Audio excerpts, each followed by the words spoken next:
¿Es Wittgenstein un filósofo sobreestimado? Cita del Tractatus 4.003. La mayoría de las proposiciones y de las preguntas que se pueden encontrar en las obras filosóficas no son falsas, sino carentes de significado. Consecuentemente, no podemos dar ninguna respuesta a preguntas de este tipo, sino solo hacer notar que no tienen significado. La mayoría de las proposiciones y de las preguntas de los filósofos obedecen a nuestro fracaso a la hora de entender la lógica de nuestro lenguaje. Pertenecen a la misma clase de preguntas que la pregunta de si el bien es más o menos idéntico que la belleza. Y no es sorprendente que los problemas más profundos no sean de hecho ningún problema en absoluto. Fin de cita. Biografía. Esta sección biográfica está mayormente basada en el libro Wittgenstein de Enar Lanza González, publicado por RBA. Ludwig Wittgenstein, nacido en Viena en 1889, no fue un teórico de salón, sino que desempeñó varios trabajos, incluyendo ser voluntario en la Primera Guerra Mundial en el ejército austríaco, donde solicitaba combatir en primera línea para descubrir el límite de la vida, donde fue condecorado 2 veces por su valor, y fue también durante esta que escribió su primera gran obra haciendo notas en varios cuadernos, el Tractatus Logico Philosophicus, nombre sugerido por el filósofo George Edward Moore, referenciando el Tractatus Theologico Politicus de Baruch Spinoza. No fue un estudiante sistemático de filosofía, ya que no lo consideraba de alto valor para pensar mejor sobre los asuntos realmente importantes de la vida cotidiana. Antes de dedicarse por entero a la lógica, había estado trabajando en la investigación aeronáutica y vacilaba entre dedicarse a la ingeniería o a la lógica, pero finalmente Bertrand Russell, tras revisar un trabajo de lógica que Wittgenstein le había enviado, lo animó a dedicarse por entero a esta materia. Esto tal vez lo salvó del suicidio, ya que en buena parte de su tiempo no lo descartaba porque quería hacer cosas geniales o no ser nada. Pero yo pienso que habría sido más feliz como ingeniero o inventor, es decir, construyendo cosas de resultados tangibles y visibles para él mismo y que los demás pudieran ver su valor, como es visible, tangible y apreciado un avión. Cita. Mi padre era un hombre de negocios, y yo soy un hombre de negocios. Quiero que mi filosofía sea como un negocio, hacer algo, fundar algo. Posteriormente a la guerra, renunció a una gran herencia paterna y se dedicó a la enseñanza primaria en una pequeña ciudad de Austria, Trattenbach, aunque poco antes, tras obtener su certificado y esperar la fecha en que comenzaría a enseñar, trabajó de jardinero en un monasterio. Como maestro, buscaba que los estudiantes pensaran por sí mismos, por lo que en vez de darles respuestas trataba de conducirlos a ellas mediante preguntas, y que aprendieran haciendo, que inventaran un motor de vapor, diseñaran una torre, dibujaran figuras humanas en movimiento. Todo esto seguía su principio de que la tarea de la filosofía era ayudar a aclarar el pensamiento, y para esto también daba clases extraescolares gratuitamente, lo que ocasionaba problemas con los lugareños porque les quitaba tiempo a los chicos del trabajo en las granjas. En ese tiempo donde llegar a tener buenas cosechas y comida era algo mucho más inseguro que en la actualidad, post-revolución biotecnológica y con más capital cristalizado. En otro destino de enseñanza, haría un diccionario para escuelas primarias, bien recibido por características que escaseaban. Tamaño medio, no grande y caro, ni pequeño y barato pero poco útil, y con enfoque en el dialecto alemán de Austria. Además de los problemas con su metodología y personalidad extrañas, ocurrió el misterioso evento que lo terminaría por decidir renunciar a la docencia. Se le hizo un proceso judicial por haber golpeado a un alumno en la cabeza, que se desmayó como consecuencia. Wittgenstein fue absuelto, y él dijo que no había golpeado al alumno. ¿Cuál será la verdad? Golpear alumnos parecería ir en contra de su metodología de enseñanza. Por otro lado, dadas sus características de personalidad de alta tendencia a los sentimientos negativos y sus problemas de interrelaciones sociales, no sería sorprendente que por algún sentimiento de frustración tuviera un lapsus de violencia que no pretendiera que fuera grave. Luego intentó ingresar a un monasterio, pero fue rechazado. Luego volvió a trabajar de jardinero para los monjes hospitalarios.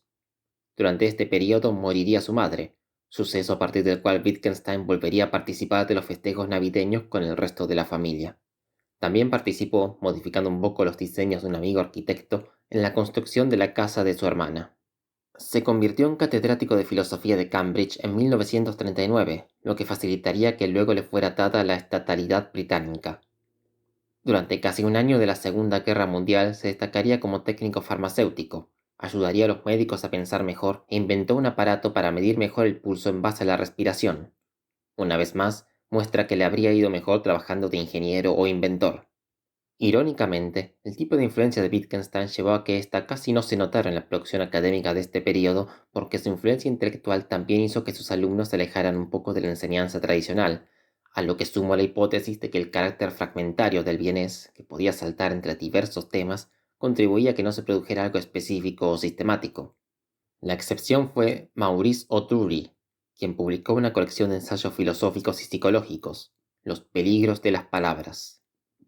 No llegó a gustarle el ambiente de la Universidad de Cambridge, o el académico en general, y abandonó la docencia en 1947. Siguió escribiendo cosas que no se publicarían en su vida, e iría primero a Irlanda, luego a Estados Unidos, y luego volvería a Viena a ver a su hermana para despedirse internamente de ella, ya que no le dijo que moriría pronto por un cáncer, y finalmente moriría en Inglaterra en 1951. El Tractatus y las investigaciones filosóficas. Cita del Tractatus 4.112. La filosofía apunta a la clarificación lógica de los pensamientos. La filosofía no es un cuerpo doctrinario, sino una actividad. Una obra filosófica consiste esencialmente en elucidaciones. La filosofía no resulta en proposiciones filosóficas, sino más bien en la clarificación de proposiciones. Sin la filosofía los pensamientos son, como si dijéramos, nebulosos e indistintos. Su tarea es hacerlos claros y darles límites claros. Fin de cita. El Tractatus Logico-Philosophicus de Ludwig Wittgenstein fue publicado en alemán en 1921 y en inglés en 1922. Es corto, alrededor de 20.000 palabras, pero no una lectura ligera por sus temas y su forma de exposición en sentencias cortas en ramas y subramas. Tiene 7 proposiciones principales que se ramifican en proposiciones explicativas o expansivas, la mayoría de las cuales se ramifican a su vez para expandir estas últimas. Trata los temas de epistemología, ontología, lógica, estética y ética, con base en la teoría del significado como figura o teoría pictórica del significado, que el lenguaje consiste en proposiciones que representan el mundo. Una dificultad de esta obra es que Wittgenstein dialoga con las obras de Bertrand Russell y Alfred Whitehead, y con la de Gottlob Frege, especialmente en el capítulo 5, dificultando las cosas para quienes no conocen las obras de estos eminentes matemáticos y lógicos que procuraron demostrar que la fundamentación de las matemáticas estaba en la lógica, contrariamente a Kant, quien pensaba que ambas disciplinas estaban separadas. El Tractatus fue difundido con entusiasmo por los científicos positivistas, en especial del centro de esta corriente, el Círculo de Viena, en reseñas, conferencias y seminarios, y obras que partían de sus premisas para resolver los problemas que dejaba abiertos. Lo veían como una gran obra contra la por ellos despreciada metafísica y por su análisis lógico del lenguaje, y sintieron un gran aprecio por Wittgenstein, a quien consideraron un par positivista antes de conocerlo, es decir, de conocerlo en persona.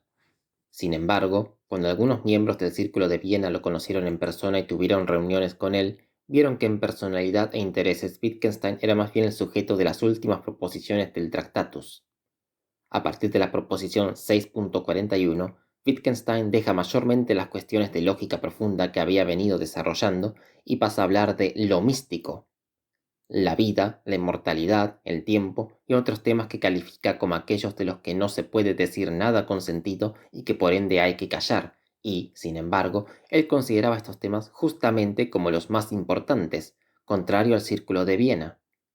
Y de hecho, el camino del Tractatus lleva en la penúltima proposición a su revelación de que el sujeto que ha llegado hasta allí ahora debe tirar la escalera por la que ha subido. Además, Wittgenstein empezaría a cambiar de pensamiento muy pronto tras la publicación del Tractatus, lo que terminaría desembocando en su libro póstumo Investigaciones filosóficas. Las Investigaciones filosóficas es un libro también escrito en forma de sentencias, aunque no en ramas o no con subsentencias dentro de subsentencias como mamushkas. Mientras en el Tractatus Wittgenstein se había enfocado en el lenguaje de la lógica, aquí pasa a tratar todos los lenguajes, pero no como un tratado como el curso de lingüística general compilado de los alumnos del lingüista Ferdinand de Saussure, sino como una exposición de observaciones y ejemplos sobre los usos lingüísticos, volviéndose repetitivo y más pesado aún que en el ya poco ligero Tractatus. Desistí de leer todas las sentencias porque leí hasta la 105 y luego le pregunté a ChatGPT cuáles eran las más importantes de las investigaciones.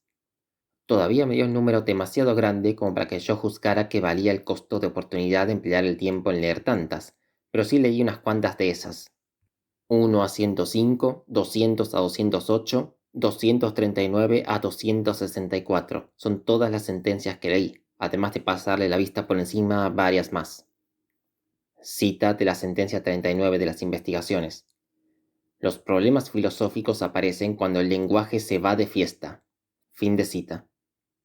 Lo que no es una fiesta para nada es leer ese libro, pero en fin, el concepto más importante aquí es el de juegos de lenguaje. En el Tractatus se buscaba el sentido de las proposiciones descomponiéndolas hasta el máximo posible para captar la correspondencia de las proposiciones con el mundo. La verdad o el significado depende de la correspondencia con el mundo de lo que se dice. Aquí, en cambio, se muestra cómo la verdad o el significado depende del contexto en que se usan las palabras, en qué juegos de lenguaje están inscritas en un momento dado de uso, y no refiere esto a solo distintos lenguajes, sino a todo lo que se puede hacer con uno. Dar órdenes, agradecer, contar un chiste, describir algo, etc. El lenguaje es una caja de herramientas. Cita de las investigaciones 43. Una gran clase de casos de uso de la palabra sentido o significado, aunque no para todos los casos, puede ser explicado así. El sentido o significado de una palabra es su uso en el lenguaje, y el significado de un nombre a veces está explicado por señalar a lo nombrado. Fin de cita. Donde en su primera obra el lenguaje marca los límites de mi mundo tenía un cariz solipsista, ahora cada lenguaje implica o es una forma de vida cultural y social, y rechaza la idea de un lenguaje privado, algo que solo hable o entienda uno mismo. En el Tractatus, los incentivos están ocasionados por salirse de los límites del mundo de la lógica y las ciencias naturales. En las investigaciones, los incentivos los ocasionan salirse de un juego del lenguaje específico o tratar de decir con él cosas que ese lenguaje no tiene la capacidad de decir. El impacto de Wittgenstein. ¿Por qué ha tenido tanto impacto Wittgenstein? Por tratar los temas que más importaban a intelectuales importantes de su tiempo y hacerlo con el estilo de escritura con que lo hizo, más que por su contenido semántico. Su estilo de sentencias, combinado con los temas de alta abstracción que trata, favorece que haya varias explicaciones posibles para ellas, fomentando así discusiones. Y también porque ese mismo estilo sentencioso, combinado con que Wittgenstein lleva las cosas a hablar de lo que no se puede hablar, a lo místico o cuasi místico, tiene una gran capacidad para provocar en el lector la sensación de que hay algo muy profundo pero difícil de descifrar sumergido entre las sentencias o en una correcta interpretación de ellas. Así, en mi opinión, lo principal de Wittgenstein fue haber creado un par de obras que, cual textos religiosos, se prestan a múltiples interpretaciones y discusiones. Su falta de claridad, de mérito para la filosofía, y hablo de poder ser claro aunque sea hablando de temas complejos, ha sido evolutivamente buena para el impacto y supervivencia de las obras por sobre tantas que caen en el olvido rápidamente, y además tiene sentencias impactantes muy buenas para ser citadas. Sin embargo, no me parece que haya algo particularmente valioso en el contenido semántico de sus obras, porque lo valioso en ellas puede encontrarse escrito con más profundidad, detalle y claridad en otros textos y autores, por lo que no recomiendo la lectura de sus obras como no sea por interés histórico. Si es por saber de ellas en específico, seguramente baste con algún resumen de los que se ven en libros de la historia de la filosofía, aunque sí recomiendo el libro de RBA de Wittgenstein, que tiene este resumen de sus ideas mezclado con su interesante biografía. Cierro con una última cita del Tractatus, la sentencia 6.53. El método correcto en la filosofía sería en realidad el siguiente: no decir nada excepto lo que se pueda decir, es decir, proposiciones de la ciencia natural, es decir, algo que no tiene nada que ver con la filosofía, y cuando alguien quiera decir algo metafísico, demostrarle que no ha logrado dar significado a ciertos signos en sus proposiciones. Aunque esto no sería satisfactorio para la otra persona, no tendría la impresión de que le estuviéramos enseñando filosofía, este método sería el único estrictamente correcto. Pueden leer el texto de este video en mi Substack, con el link en la descripción.